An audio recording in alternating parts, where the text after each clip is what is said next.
Hello everyone, welcome to yes officer YouTube channel. मैं हूं आपके साथ Shivam Gupta and I hope you all are doing great. We are here to start a new series. आपका exam है October में and to boost your preparations we are starting a series revision through MCQ.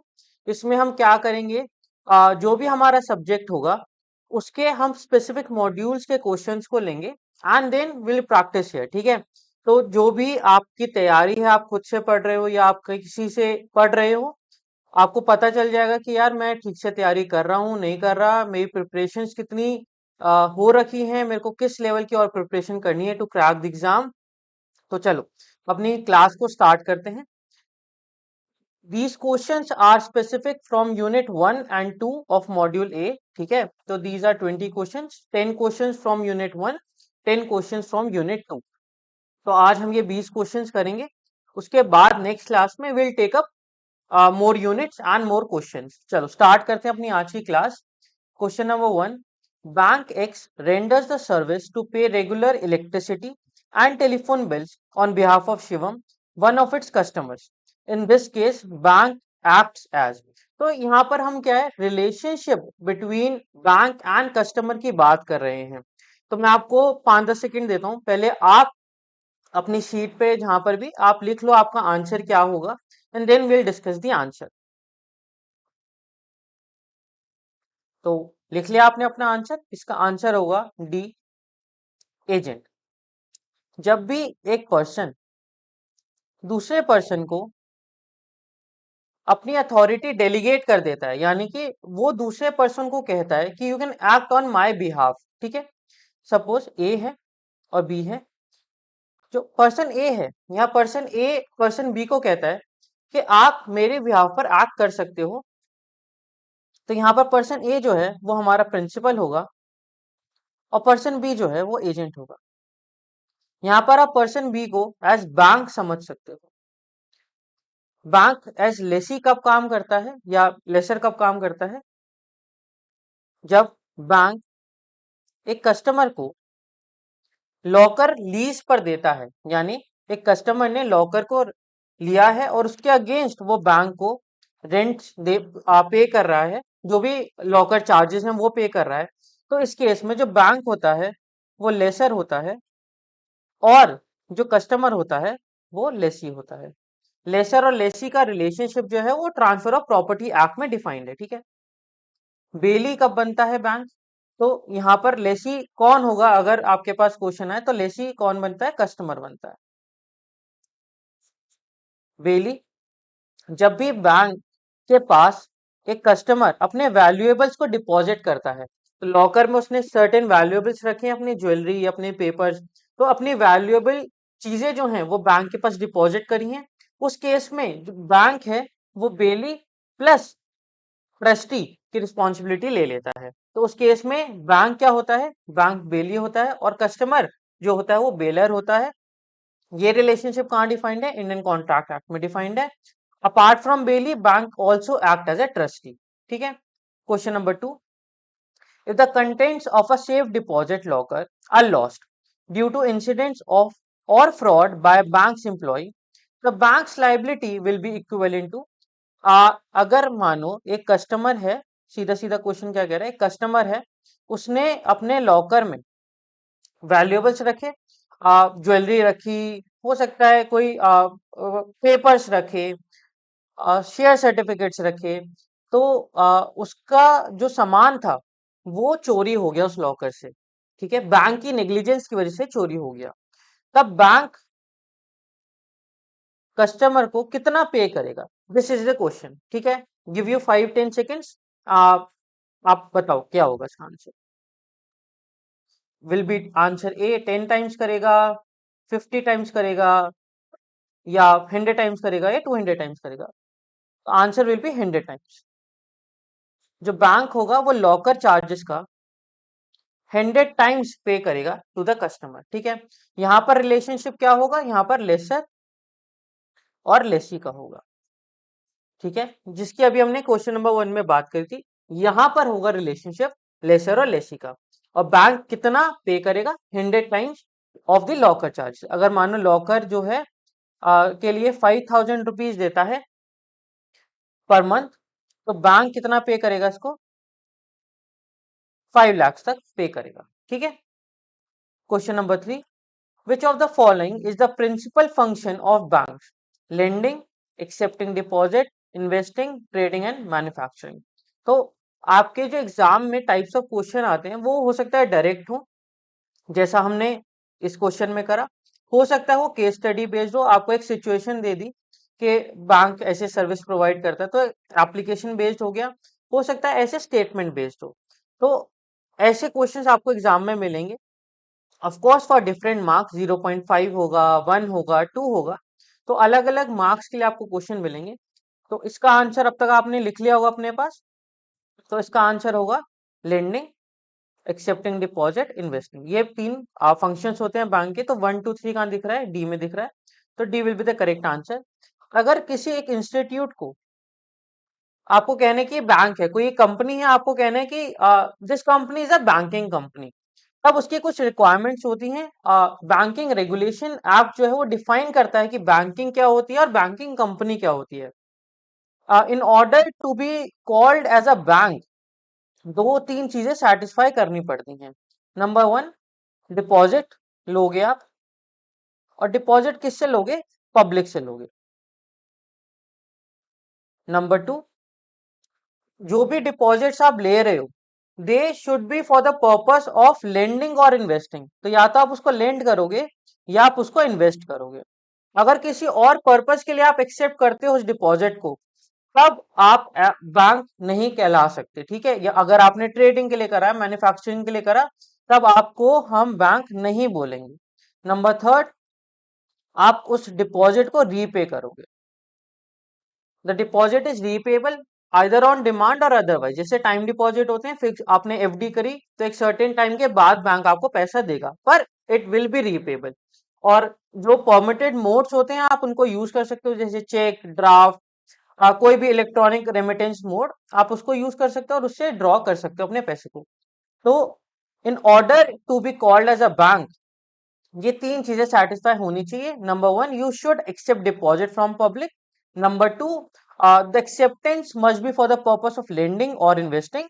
Number 3, it should be repayable on demand और otherwise. ठीक है। आप चलते हैं question number 4 की तरफ। Which of the following activities is authorized under Section 6 of the Banking Regulation Act 1949? Basically bank कौन कौन सी एक्टिविटीज कर सकता है अंडर सेक्शन 6? ठीक है, ये क्वेश्चन है।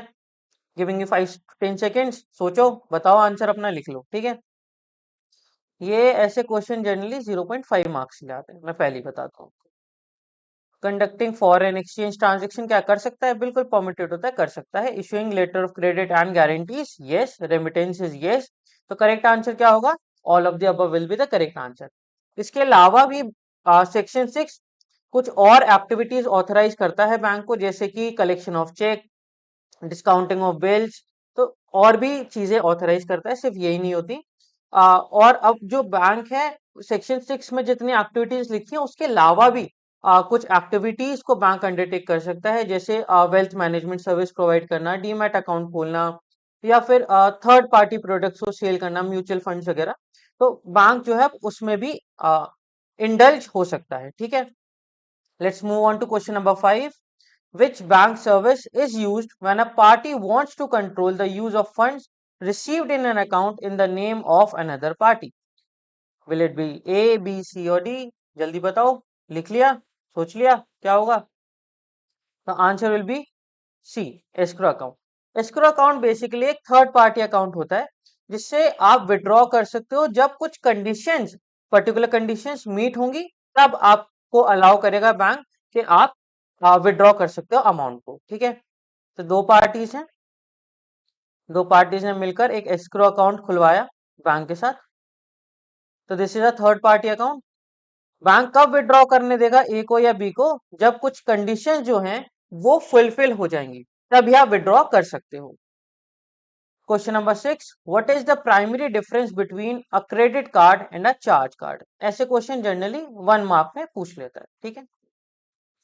तो credit cards do not charge any annual fees while charge cards do.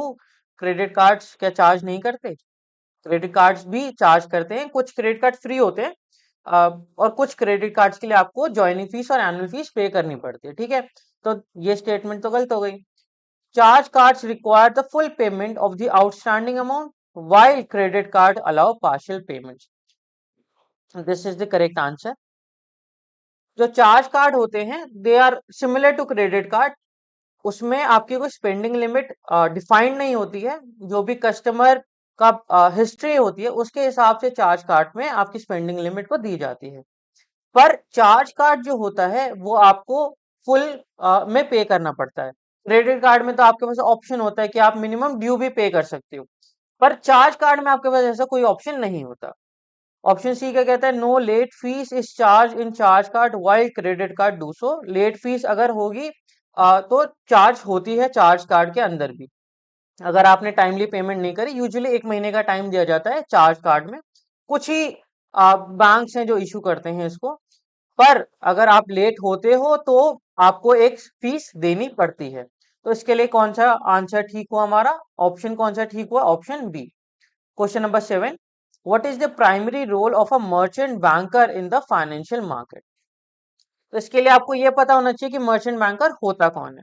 तो merchant banker basically financial intermediary होता है जो फैसिलिटेट करता है पैसे को, जिनके पास है उनसे लेकर जिन जो यूज करेंगे इस पैसे को उनको देता है। तो जो इन्वेस्टर्स हैं उनसे ये पैसा लेता है, और गवर्नमेंट या कंपनीज जो इस पैसे को यूज करेंगी उनको वो पैसा देता है।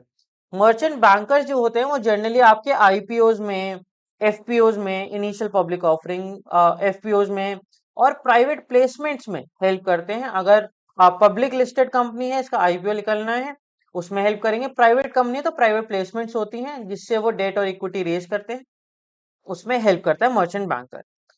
तो अब आंसर देख लो आप कौन सा होगा। देखते हैं ऑप्शंस को। To provide loans to corporate, नहीं। To facilitate the transfer of capital from investor to corporations और government, yes this will be correct answer. To manage personal finance for high net worth individuals, no. To provide insurance services, नहीं, insurance services नहीं देता। Under writing services देता है। Regulatory clearance लेने में help करता है, क्या टाइमिंग रहेगी, मार्केट रिपोर्ट, इन सारी चीजों में मर्चेंट बैंकर्स एक कॉर्पोरेट को हेल्प करता है, ठीक है। Question number 8, which of the following statement is or are correct about lease financing? The lessor is the owner of the asset in a lease agreement. The lessee has the full ownership right over the leased asset. Lease rentals are treated as capital expenditure for the lessee. 1, 1 3, 2 3, 1 2, बताओ कौन सा होगा answer सही, ठीक है।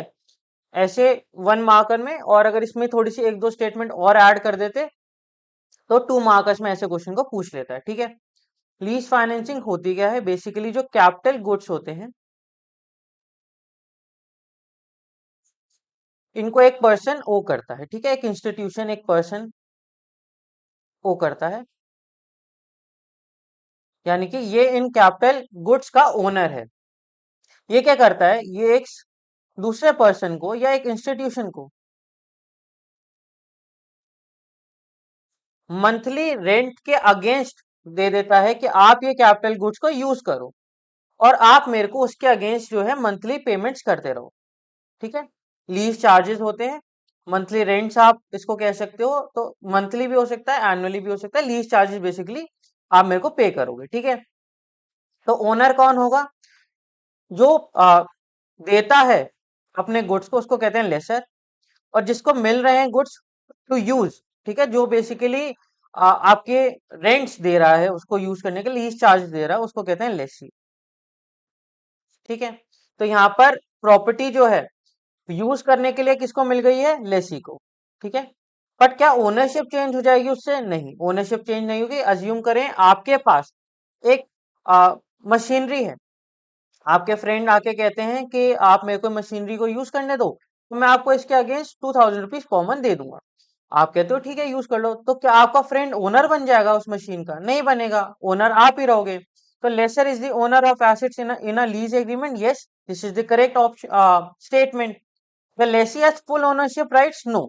Lesi does not have a full ownership right over it. Full ownership right होंगे वो बेच देगा आपकी मशीन को, नहीं बेच सकता क्योंकि उसके ओनरशिप राइट्स नहीं है, ठीक है। So this is not a correct statement. Lease rentals are treated as capital expenditure for lessee. अब lessee has not bought this capital good, ठीक है। जब उसने खरीदा नहीं है उसको तो कैपिटल एक्सपेंडिचर नहीं है वो। Capital expenditure basically one time expenditure होते हैं। This will be treated as a revenue expenditure. Expenditure जो रिकरिंग इन नेचर होते हैं, वो मंथली पे कर रहा है, ठीक है, या एनुअली पे कर रहा है उसके लिए, पर हर साल पे कर रहा है या हर महीने पे कर रहा है, तो क्या एक रेवेन्यू एक्सपेंडिचर है। तो correct option will be one only, so A will be the correct answer. Question 9, which of the following is not a function of merchant banker during an IPO. ये अभी हमने एक दो क्वेश्चन पहले इसके बारे में जाना था, मर्चेंट बैंकर कौन होता है और क्या करता है। तो डायरेक्ट ऑप्शंस को आप देखो और बताओ उसका आंसर क्या होगा। I am giving you 5 seconds. सोच लिया आंसर? चल, obtaining regulatory clearance from SEBI, regulatory clearance बोला था मर्चेंट बैंकर दिलवाता है, तो this is a function. Under writing करता है public issue, this is a function. Conducting internal audits of the issuing company, अगर आपको नहीं भी पता तो अभी के लिए इसको इसको डाउट में छोड़ दो, ठीक है। फिर ऑप्शन डी पढ़ो, planning and timing of the IPO, तो आईपीओ रिलेटेड काम करता है आपका। आप एलिमिनेशन मेथड भी अगर यूज करोगे तो C will be the correct answer उस मेथड से भी, ठीक है। चलो अगले क्वेश्चन की ओर बढ़ते हैं। Which section of the banking regulation act defines a banking company. बहुत सारे बच्चों को हो सकता है ये चीज ना पता हो, इसमें आपको अगर पता है तो आपको पता है, आप इसमें एलिमिनेशन मेथड यूज नहीं कर सकते। तो इसमें मैं आपको डायरेक्ट आंसर बता देता हूँ, section 5 will be the correct answer. Section 5 B जो होता है, it defines the term banking, और 5 C defines a banking company. Section 6 जो है वो बताता है कि एक बैंक कौन सी एक्टिविटीज को अंडरटेक कर सकता है, और सेक्शन 7 प्रोहिबिट करता है किसी और कंपनी को, किसी और पर्सन को to use the term banker, ठीक है। तो सेक्शन 5 है करेक्ट आंसर। तो करेक्ट आंसर क्या हुआ? ऑप्शन ए, ठीक है। अब चलते हैं यूनिट 2 के एमसीक्यूज की तरफ, ठीक है। Generally financing of terrorism comprises of, तो फाइनेंसिंग ऑफ टेररिज्म होती है, इसमें कितनी स्टेजेस होती हैं? सोचो, पता है आंसर? लिख लिया? चलो, 4 स्टेजेस होती हैं। क्या क्या होती हैं? रेस, सबसे पहले क्या करता है, जो टेररिस्ट ऑर्गेनाइजेशन होती है वो अपने सिंपथाइजर्स से पैसे को रेज करती है, सबसे पहले पैसा कलेक्ट करती है, उसके बाद उस पैसे को मूव करती है। हो सकता है जो टेररिस्ट ऑर्गेनाइजेशन है वो किसी और कंट्री में ऑपरेट करती हो, तो क्या करेगी, जिस कंट्री में ऑपरेट करती है उस कंट्री में पैसे को मूव करेगी। उसके बाद वो थोड़े टाइम के लिए उस पैसे को बैंक में पार्क करेगी सस्पिशन से बचने के लिए, तो वो क्या करती है, स्टोर करती है। And finally it uses that money for its ulterior motives. तो कितनी स्टेज हुई? ये 4 स्टेज हुई, raise, move, store and use. तो option B will be the correct answer for this question. Periodic updation is required to be done at least every dash years for high risk customer and at least dash year for low risk customer. तो जो customer risk होता है it depends on various factors. वो किस business में involve है, कितना turnover है उस बिजनेस का, वो उसका सोशल स्टेटस क्या है, फाइनेंशियल स्टेटस क्या है, उस उन पैरामीटर्स पर कस्टमर की रिस्क प्रोफाइलिंग होती है। और जनरल 3 कैटेगरीज में उसको आप रिस्क प्रोफाइल करते हो, low risk, medium risk and high risk. तो the question wants to understand, the question wants from you is कि आप कितने साल में करोगे, आप बैंक में काम करते हैं, कितने टाइम में आप कस्टमर का risk updation, profile updation basically करेंगे, ठीक है। तो आप लो रिस्क का कम टाइम में कर सकते हो। लो रिस्क हो सकता है जो सैलरी ले रहा है, एक पर्सन है उसका एक सिंगल सोर्स ऑफ इनकम है सैलरी, तो आपको पता है ये ज्यादा घपलेबाजी में इन्वॉल्व नहीं होगा, ठीक है। ये मनी लॉन्ड्रिंग एक्टिविटीज में या टेररिस्ट एक्टिविटीज में इसकी इन्वॉल्वमेंट बहुत कम होगी। तो ये क्या है, he is a low risk profile customer.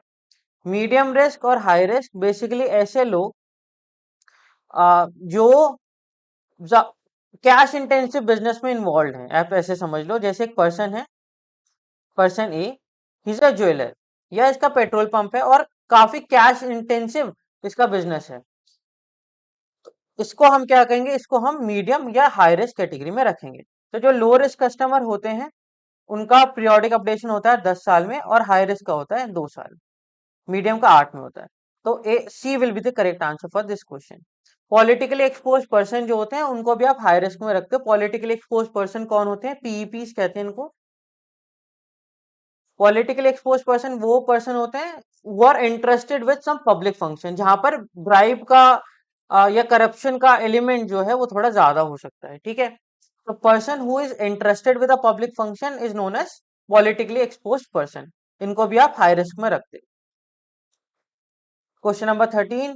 Which global organization was established to evolve measures to prevent money laundering and terrorist financing? Very easy question. बताओ जल्दी से। तो आंसर कर लिया होगा आपने अब तक।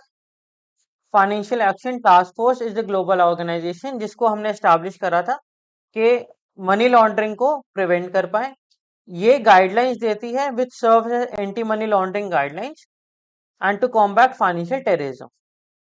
एफएटीएफ की लेटेस्ट गाइडलाइंस आई थी 2012 में आई थी। ठीक है, और 2012 स्टैंडर्ड्स। ठीक है। Question number 14. Who is responsible for overall compliance with the obligation of the bank as spelled out in prevention of money laundering act?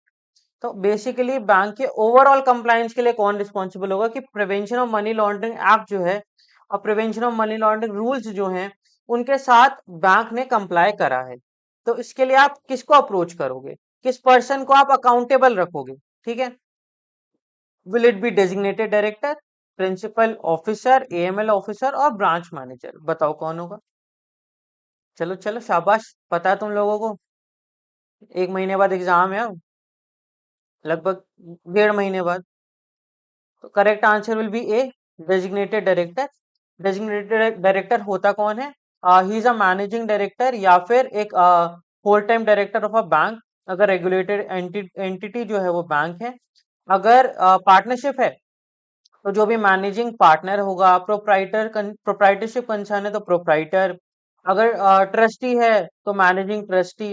या बेसिकली एक ऐसा पर्सन जो मैनेज करे और कंट्रोल करे affairs of a regulated entity, उसको आप appoint करोगे as designated director and he will be responsible for the overall compliance.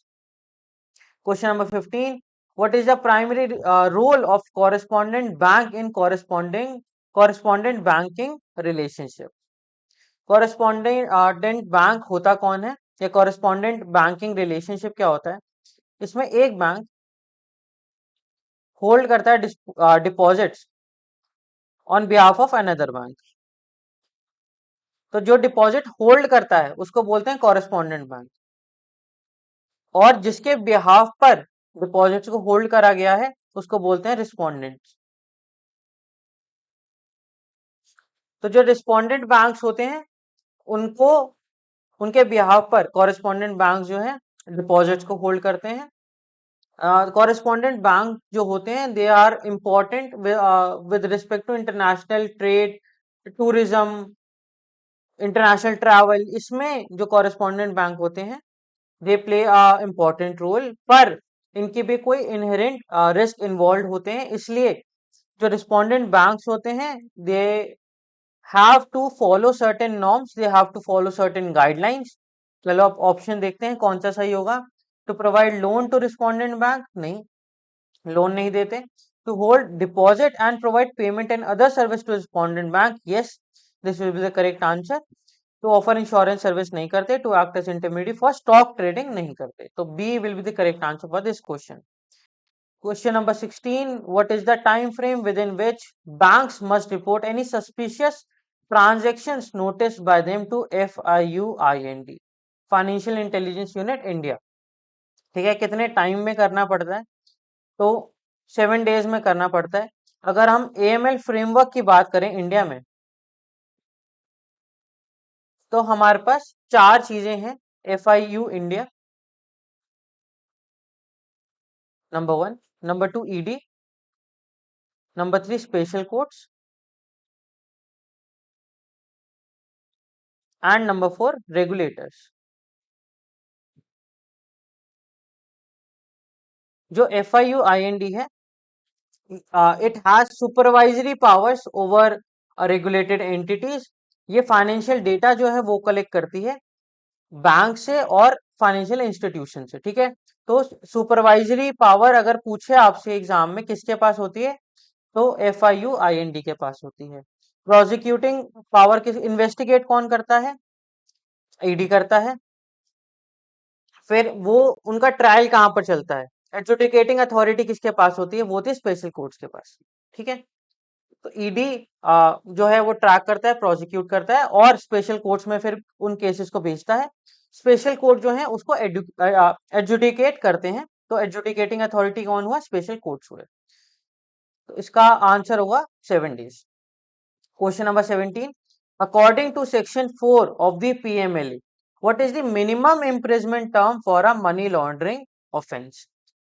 तो एक मिनिमम टर्म प्रिस्क्राइब करा गया, एक मैक्सिमम टर्म प्रिस्क्राइब करा गया। सेक्शन 3 जो है वो डिफाइन करता है ऑफेंस ऑफ मनी लॉन्ड्रिंग को, और सेक्शन 4 बताता है कि कितने टर्म का इम्प्रिजमेंट होगा। तो क्या होगा, लिख लिया answer. Answer will B C, 3 years। Minimum 3 साल की सजा होती है, मैक्सिमम 7 years होती है। और अगर कोई केस है which is related to the offence of NDPS act, narcotic drugs and psychotropic substances act से अगर है तो 10 साल हो जाती है मैक्सिमम। सेक्शन 3 डिफाइन करता है basically offence of money laundering. Money laundering होता क्या है, जब कोई पर्सन डायरेक्टली या इनडायरेक्टली एंगेज होता है, या फिर ही नोइंगली असिस्ट किसी एक्टिविटी में, या फॉर प्रोसीड्स, तो ही नोइंगली असिस्ट या नोइंगली इन्वॉल्व। इंडल्ज होगा डायरेक्टली इनडायरेक्टली, असिस्ट करेगा, नोइंगली असिस्ट करेगा, या नोइंगली इन्वॉल्व होगा किसी भी प्रोसीड्स, किसी भी ऐसी एक्टिविटी में या प्रोसेस में which are related to proceeds of crime.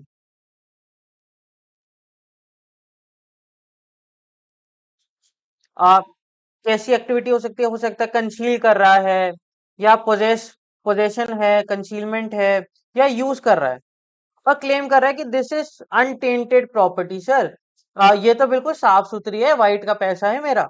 अगर ऐसा क्लेम कर रहा है और प्रोसीड्स ऑफ क्राइम है, तो he is involve in the offence of money laundering. Question number 18, which of the following is the main objective of the measures for prevention of money laundering. To prevent spread of criminal activities in society, yes, it is an objective. To safeguard the economy from financial crimes, yes. To prevent terrorists from gaining access to financial resources, yes. तो all of the above will be the correct answer। कहाँ पे दे रखा है, A में, तो this is the correct answer। apart from it, एक और objective होता है to prevent this to prevent the elements of criminal activities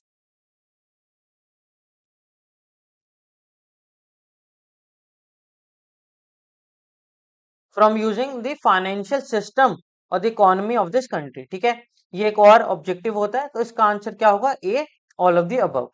question number 19, PMLA act lays down primary obligation for regulated entities to maintain record of all transaction as specified, furnish the information of prescribed transaction including attempted transaction।